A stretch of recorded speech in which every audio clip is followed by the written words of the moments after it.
علی بھی اگلا سوال ہے، قرآن حکیم میں سیدنا داؤد علیہ السلام کے حوالے سے جو 99 دمبیوں والا واقعہ ملتا ہے، بعض صوفیاء نے اسی واقعہ کے ساتھ اسرائیلی واقعہ جوڑ کر جنید بغدادی کا عقیدہ صحف بھی ثابت کیا ہے، اس میں کتنی حقیقت ہے اور کتنا جھوٹ؟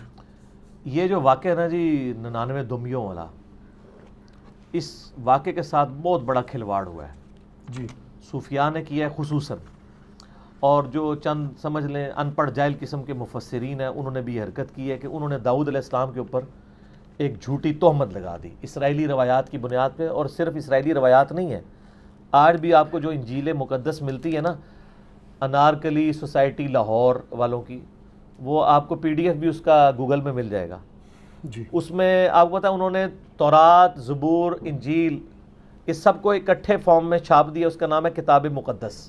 جی، اس میں اولڈ ٹیسٹمنٹ اور نیو ٹیسٹمنٹ دونوں موجود ہیں۔ اس میں جو اولڈ ٹیسٹمنٹ میں آپ اگر پیدائش والے چیپٹر میں حضرت داؤد علیہ السلام کے حوالے سے پڑھنا شروع کریں گے تو آپ کو ملے گا کہ داؤد علیہ السلام کے بارے میں نعوذ باللہ کہ ان کی نظر ایک دفعہ ایک اپنے صحابی کی بیوی پہ جو اپنے چھت پہ نہا رہی تھی، تو اس حالت میں ان کی نظر اس کے اوپر پڑ گئی تو وہ ان کو بڑی پسند آئی، تو اس کے خامند جو کہ حضرت داؤد علیہ السلام کا صحابی تھا اس کا نام اوریہ تھا، یہ اوریہ مقبول جان صاحب نے نام اوریہ وہی رکھا ہوا ہے، انہوں تو نہیں رکھا ہوگا ان کے ماں باپ نے، اوریہ نام سے کوئی چیڑ نہیں ہے، تو وہ اوریہ نامی جو تھا ان کا صحابی، اس کو انہوں نے میدان جنگ میں آگے بھیجا اور وہ قتل ہو گیا، اور قتل کروانے کے لیے آگے بھیجا نعوذ باللہ، اور پھر اس کی جو متعلق جو تھی بیوہ اس کے ساتھ شادی کر لی نعوذ باللہ۔ تو وہ اس واقعے کو ریلیٹ کرتے ہیں، یہ 99 دمبیوں والا واقعہ جو سورہ صاد کے اندر آیا ہے کہ جی حضرت داؤد علیہ السلام کو ان کی زندگی کی ایک بہت بڑی غلطی کے اوپر اللہ تعالیٰ نے تنبیہ کی ہے، اور وہ واقعہ یہ تھا، اور اس کو پھر کشف المحجوب میں جو صحف اور سکر کا چیپٹر باندھا ہے اس میں انہوں نے 2 ٹرمنالوجیز تصوف کی ڈسکس کی ہیں، ایک صحف کی، صحف کہتے ہیں جان بوجھ کے کوئی کام کر لینا، ایک صحف ہوتا ہے سین کے ساتھ، وہ ہوتا ہے بھول جو سجدہ صحف، ایک سواد والا صحف ہوتا ہے جی، وہ ہوتا ہے ہوش میں کوئی کام کرنا۔ تو کہتے ہیں داؤد علیہ السلام نے یہ ہوش میں کیا تھا کہ انہوں نے نعوذ باللہ اپنی صحابی کی بیوی کے اوپر جو نعوذ باللہ وہ عاشق ہوئے، اور وہ نعوذ باللہ، وہ کہتے ہیں اس کے تحت یہ بات ثابت ہوئی کہ جو صوفیاء ہوش میں بھی خلاف شرع کام کریں نا تو خیر ہے بزرگی ہوتے ہیں، تو جنید بغدادی کا جو عقیدہ صاحب ثابت کیا، اور اس کے مقابلے پہ ایک عقیدہ سکر ہے، سکر کہتے ہیں یہ نشے کی حالت میں ہونا، ہوش میں نہ ہونا، اور یہ بازید بستامی کا یہ اسکول آف تھاٹ تھا۔ اس کو ثابت کرنے کے لیے انہوں نے کہا کہ ہمارے نبی علیہ السلام کی بھی تو نظر ایک دفعہ اپنے صحابی زید ابن حارثہ کی بیوی پہ پڑ گئی نعوذ باللہ، وہ ان کو پسند آئیں، اور اس کی وجہ سے اللہ نے اس صحابی کے دل میں اپنی بیوی کی نفرت ڈال دی، انہوں نے طلاق دی اور خود حضور نے شادی کر لی سیدہ زینب سے۔ اب یہ آدھی بات تو درست ہے کہ سیدہ زینب سے شادی کی، اور وہ زید ابن حارثہ کی بیوی بھی تھی، باقی جو سٹوری میں رنگ بھرے ہیں وہ انہوں نے من گھڑت جھوٹی روایتوں کا سہارا لیا ہے۔ تو اس کے اوپر تو میں عرصہ دراز سے یعنی بول رہا ہوں، میرا یوٹیوب پہ ایک کلپ بھی ہے، نبی الاسلام کو بدنام کرنے والے واقعات ایسے ہماری کتابوں میں داخل کیے گئے۔ تو سکر بارل یہ صاحب اور سکر 2 ٹرمز ہیں، آپ کشف المحجوب کے اندر پڑھ سکتے ہیں۔ میں بزرگوں کو کچھ نہیں کہہ رہا، ان کی کتابوں اور چھاپنے والوں کو کہہ رہا ہوں، بزرگوں کے ساتھ ہمارا لینا دینا کوئی نہیں ہے جی، وہ جانے اور اللہ کا معاملہ جانے۔ جی، ہم تو کہہ رہے ہیں جو اس وقت کتاب موجود ہے جس میں ایسے فاسد نظریات ہیں ان کتابوں کی پرنٹنگ بند ہونی چاہیے۔ تو وہاں پہ صاحب والا معاملہ اوریہ کی بیوی کے ساتھ یہ والا سارا چکر انہوں نے اس سے ثابت کیا، اور پھر قرآن کے ساتھ اس کو ریلیٹ کرتے ہیں یہ لوگ۔ یہ سورہ صاد جو ہے نا جی پارہ نمبر 22 کے اندر آتی ہے سورہ صاد، اس کے اندر یہ حضرت داؤد علیہ السلام کا یہ والا واقعہ موجود ہے، بالکل پارہ نمبر 22 نہیں ہے، یہ 23 ہے۔ اعوذ باللہ من الشیطان الرجیم، بسم اللہ الرحمن الرحیم۔ یہ آیت نمبر 21 سے آنورڈ ذکر آتا ہے کہ 2 لوگ جو ہیں وہ حضرت داؤد علیہ السلام کے گھر میں داخل ہوتے ہیں اپنا مقدمہ لے کے، صحیح، کہ آپ فیصلہ کریں۔ ظاہر ہے داؤد علیہ السلام حکمران بھی تھے، اور ساتھ ظاہر ہے کہ اس وقت جو حکمران ہوتا تھا وہ جسٹس کا کام بھی وہی کرتا تھا۔ اعوذ باللہ من الشیطان الرجیم، وَهَلْ أَتَاكَ نَبَأُ الْخَصْمِ إِذْ تَسَوَّرُوا الْمِحْرَابَ، اور کیا تمہارے تک وہ جھگڑنے والوں کی خبر پہنچی جب وہ محراب کے اندر داخل ہوئے، اب بعض لوگ کہتے ہیں یہ دو فرشتے تھے جو انسانی شکل میں حضرت داؤد علیہ السلام کی توجہ دلانے کے لیے آئے، بعض کہتے ہیں نہیں، واقعی فزیکلی اس زمانے کے کچھ نیک لوگ تھے جو حضرت داؤد علیہ السلام کی غلطی پر ان کو آگاہ کرنا چاہتے تھے، اور اس کے لیے انہوں نے ایک فرضی ایک کیس بنایا۔ اذا خلوا علی داود، جب وہ داؤد علیہ السلام کے اوپر داخل ہوئے، ففزع منہم قالوا لا تخف، تو جب وہ ظاہر ہے کہ جب اچانک آپ کی اس طریقے سے گھر کے اندر کو بندہ داخل ہو جائے تو بندہ گھبرا جاتا ہے، یہ کدھر سے داخل ہو گئے ہیں، جی یعنی مین گیٹ سے بھی نہیں ہے، تو انہوں نے کہا آپ ڈریے مت۔ خصمان بغا بعضنا علی بعض فاحکم بیننا بالحق ولا تشتت واہدنا الی سواء الصراط، تو انہوں نے کہا کہ جی آپ ہمارے درمیان حق کے ساتھ فیصلہ کریں، کسی ایک کی طرف داری لینے کی ضرورت نہیں ہے، ہمیں راہ راست کے اوپر آپ چلائیں۔ ان ھذا اخی، یعنی وہ جو مظلوم تھا وہ دوسرے بندے کی طرف اشارہ کر کے کہنے لگا کہ یہ میرا بھائی ہے، لہو 99 نعجہ، اس کے پاس 99 دھومیاں ہیں، ولی نعجۃ واحدہ، جبکہ میرے پاس ایک ہی دھمبی ہے۔ فقال اکفلنیھا وعزنی فی الخطاب، اور یہ مجھے کہتا ہے وہ جو تیرے پاس ایک دھمبی ہے نا یہ بھی مجھے دے دے، اور اپنے یعنی گفتار کے زور پہ مجھ پہ غلبہ بھی چاہتا ہے، یعنی وہ سینچری کرنے کے چکروں میں ہے، اپنے پاس اس کے 99 دھمیاں موجود ہیں اور میرے پاس تو ہے ہی ایک دھمبی ہے، اور مجھے یہ کہہ رہا ہے کہ وہ ایک دھمبی بھی مجھے دے دو، تو میرے پاس تو ہے ہی ایک ہے، بجائے کہ میرے ساتھ اپنی دھمیاں شیئر کرتا، مجھ سے میری ایک بھی مانگ رہا ہے اپنی سینچری کرنے کے چکر میں۔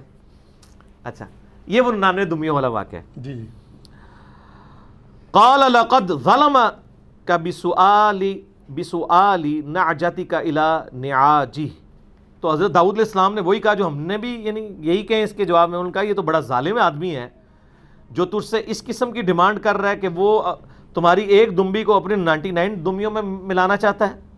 وَإِنَّ كَثِيرًا مِّنَ الْخُلَطَاءِ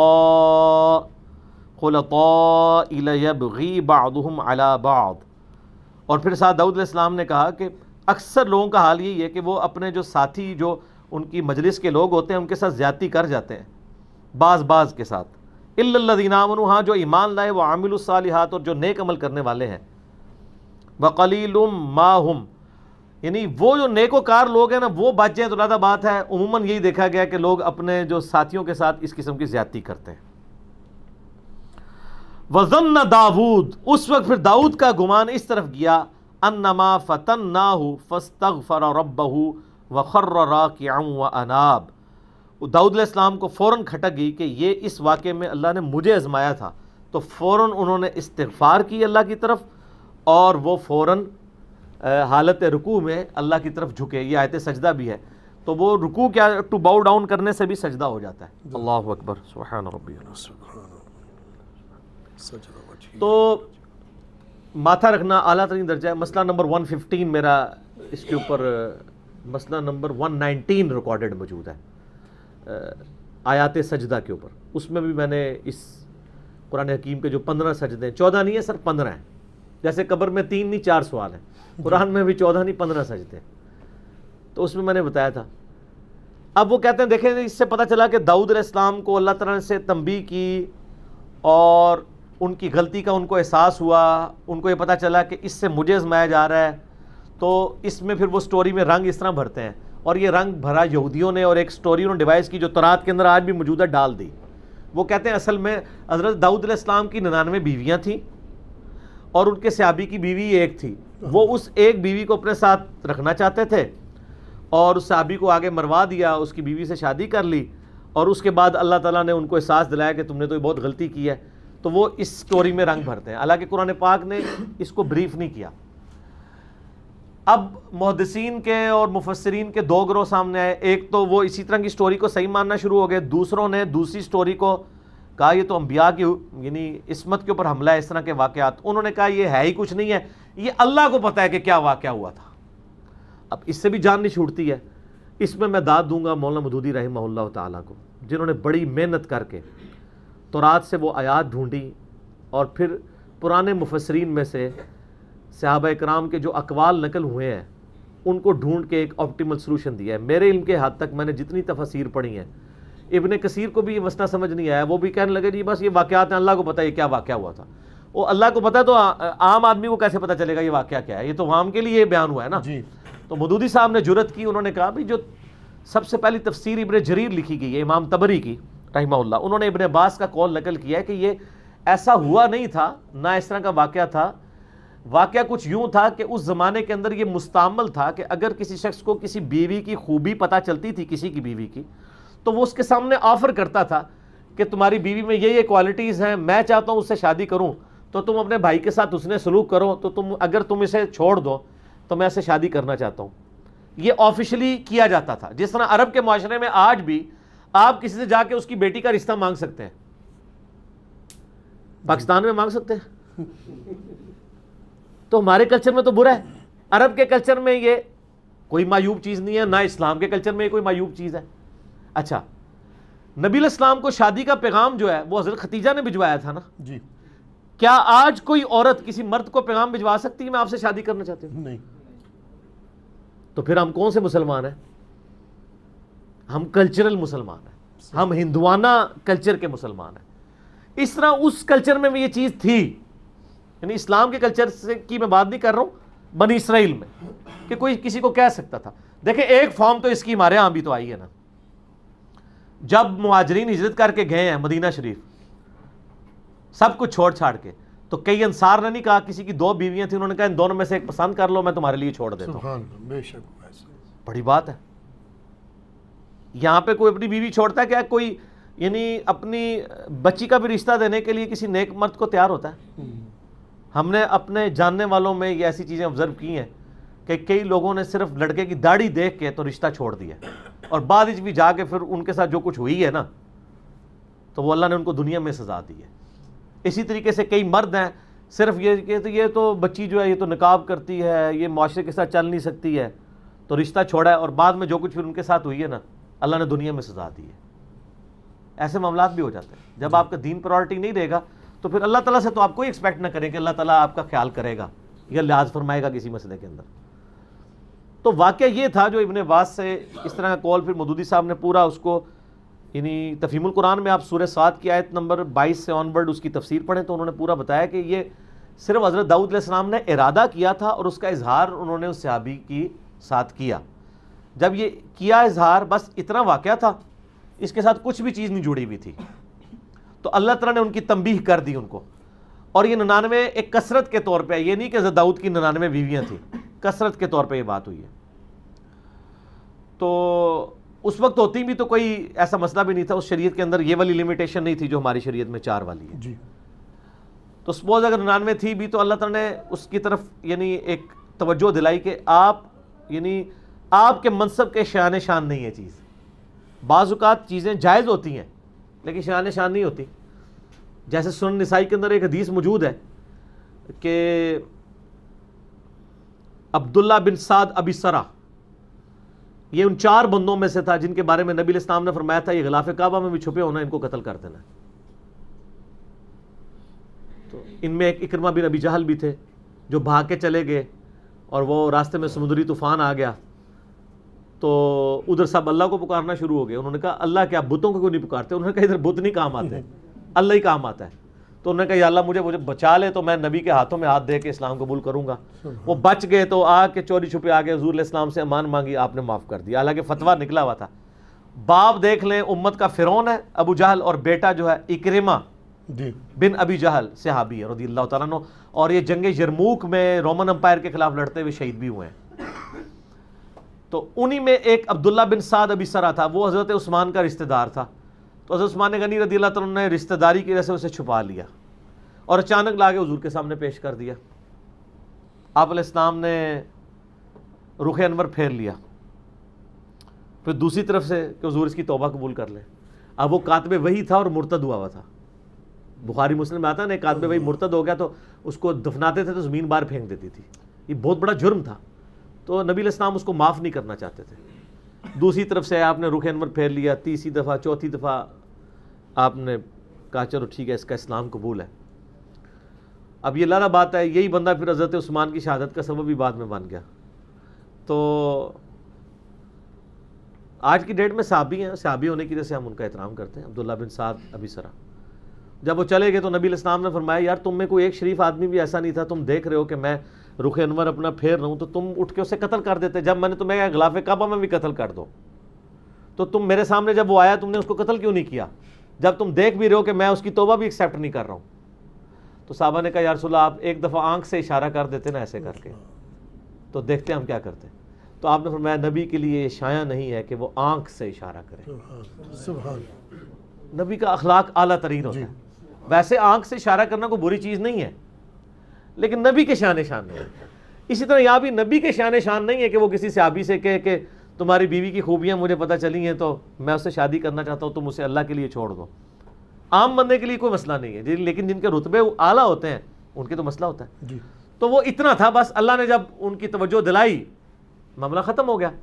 اب بائی چانس ایسا ہوا کہ وہ جو عورت تھی نا اس کا خامند بائی چانس کسی جنگ میں مارا گیا, بعد میں یعنی جب وہ مارا گیا تو حضرت داؤد علیہ السلام نے اس سے نکاح کے لیے اپنی آفر کی اور وہ نکاح ہو گیا.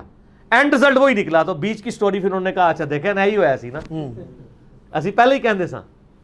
ٹھیک ہے, جس طرح ہوا تھا میں پچھلے دنوں جواد نقوی صاحب کے وہ مدرسے میں وزٹ کیا تو میں نے ہاتھ چھوڑ کے نماز پڑھی تو کہنا سی پہلے ہی کہندے سا بھئی تواڈے پہلے کہنے تو بھی پہلے, میں اہل حدیث دی مسجد بھی ہاتھ چھوڑ کے نماز پڑھتا تھا, میں تو دونوں چیزوں کو جائز سمجھتا ہوں. تو میں تو پہلے بھی پڑھتا ہوں, اب بھی پڑھتا ہوں, بعد میں پڑھوں گا, دونوں طریقوں سے. ٹھیک ہے, تو وہ رنگ پھر سٹوری میں انہوں نے بھرنے شروع کر دیے. اصل میں یہ واقعہ تھا 99 دمیوں والا اور ایک بڑا کریٹیکل واقعہ ہے. میرے علم کی حد تک تفہیم القرآن کے علاوہ آپ کو کوئی تفسیر نہیں ملے گی جس میں آپٹیمل سلوشن اس حوالے سے بتایا جائے کہ چیزیں کیا تھیں اور قرآن پاک نے کس واقعے کی طرف اشارہ کیا. باقی اس لیول کی چیز ہوتی تو بہت بڑے لیول کے اوپر قرآن و حدیث کے اندر وہ واقعہ نقل ہوتا. باقی یہ بات بھی درست ہے کہ عصمت انبیاء کا عقیدہ جو ہمارے ہاں پایا جاتا ہے اہل سنت کے ہاں اور اہل تشیع کے ہاں, کتاب و سنت اسے سپورٹ نہیں کرتی جو اسٹیبلش عقیدہ ہے. ہمارے ہاں یہ عقیدہ پایا جاتا ہے کہ نبی غلطی کر ہی نہیں سکتا. جی. پھر جب ہم ان سے پوچھتے ہیں اچھا یہ بتائیں کہ حضرت آدم علیہ السلام سے کیا ہوا تھا, وہ کہتے ہیں لغزش. اس کے لیے لفظ کچھ اور رکھا ہوا ہے. آپ اس کو لغزش کہہ لیں, خطا کہہ لیں, غلطی کہہ رہے ہیں, الٹیمیٹلی کیا ہوا تھا, اللہ کی نافرمانی ہو گئی تھی نا. جی. اچھا یہ بتائیے کہ حضرت نوح علیہ السلام کے بارے میں قرآن میں آتا ہے کہ انہوں نے اپنے کافر بیٹے کے لیے دعائے مغفرت کی تھی تو اللہ نے کتنے سخت لفظ استعمال کیے, نوح جاہلوں میں سے نہ ہو. تو یہ حضرت نوح سے کیا ہوا تھا, غلطی ہوئی. اچھا جی. پھر حضرت موسیٰ علیہ السلام سے ایک بندہ جب قتل ہو گیا تھا وہ کیا ہوا تھا, وہ بھی غلطی. پھر نبی علیہ السلام کے بارے میں جو آتا ہے کہ آپ کی منہ سے بددعا نکل گئی تھی غزوہ احد کے موقع پر, اور قرآن میں آیا نبی آپ کو کوئی اختیار نہیں ہے کسی شے کا, آپ نے یہ بات جو کی ہے. صحیح مسلم میں آتا ہے نا جب آپ کے 4 جان شہید ہوئے تو آپ نے کہا اس قوم کو کیسے ہدایت ملے گی جنہوں نے اپنے نبی کو زخمی کر دیا. تو انہوں نے اللہ تعالیٰ نے فرمایا تمہارا کوئی اختیار نہیں ہے. اور پھر اسی خالد ابن ولید کو جس کی وجہ سے دان شہید ہوئے اسلام کی دولت بھی ملی اور اسی مبارک زبان سے سیف اللہ کا لقب بھی ملا. بے شک اللہ کا اختیار ہے. اس طرح نبی علیہ السلام نے جو منافقین کے بہانوں کو قبول کر لیا, سورہ توبہ میں اللہ تعالیٰ نے فرمایا نبی اللہ آپ کو معاف کرے, آپ نے ان کو کیوں جانے دیا. نبی غلطی کر سکتا ہے, لغزش کر سکتا ہے, گناہ والا معاملہ نہیں ہوتا. ٹھیک ہے, تو عصمت انبیاء کا عقیدہ قطعاً یہ نہیں ہے کہ نبی کو معاذ اللہ ربورٹ ہے اور وہ کوئی غلط کام نہیں کرے گا. نہیں, غلط کام اگر اس سے ہو جائے اللہ تعالیٰ اس کی اصلاح فرما دے گا. لیکن نبی کے بعد اگر کسی سے غلط کام ہوگا اس کی اصلاح نہیں ہوگی, وہ اجماع امت نے حفاظت کرنی ہوگی یا کتاب و سنت کی روشنی میں آپ کو بتانا ہوگا, چاہے وہ خلیفہ راشدی کیوں نہ ہو. آپ دیکھیں نا حضرت عمر نے اپنے دور میں حج تمتع پہ بندی لگائی ہے تو باقی صاحب نے مخالفت کی ہے. صحیح مسلم کھول کے دیکھیں, غلطی تو ہوئی نا ان سے. خود ان کا اپنا بیٹا کہتا ہے, جامعہ ترمذی میں آیا کہ ان کا بیٹا آ کے حضرت عبداللہ بن عمر سے پوچھتا ہے کہ بتائیں حج تمتع کرنا جائز ہے. تو انہوں نے کہا یہ تو سنت ہے, تو جائز پوچھ رہا ہے. تو ان کے آپ کے ابا جی تو منع کرتے تھے.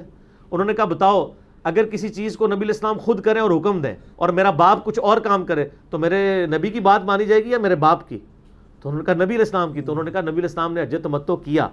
تمتع اس فارم میں کہ آپ نے حج اور عمرے کو جمع کیا, چاہے وہ قران کی شکل میں ہو چاہے تمتع کی شکل میں, ایک سفر میں دونوں کو جمع کیا. اور بخاری مسلم الفاظ آپ نے فرمایا قیامت تک کے لیے عمرہ حج میں داخل ہو گیا, کیونکہ مشرکین عرب حج کے دنوں میں عمرہ کرنے کو برا سمجھتے تھے. نبی علیہ السلام نے اس رسم کو توڑا. ٹھیک ہے, تو اور وہ قیامت تک کے لیے آج بھی 99% مسلمان حج تمتع کرتے ہیں. حج افراد تو بہت تھوڑے لوگ کرتے ہیں, وہاں کے رہنے والے لوگ ہی کرتے ہیں.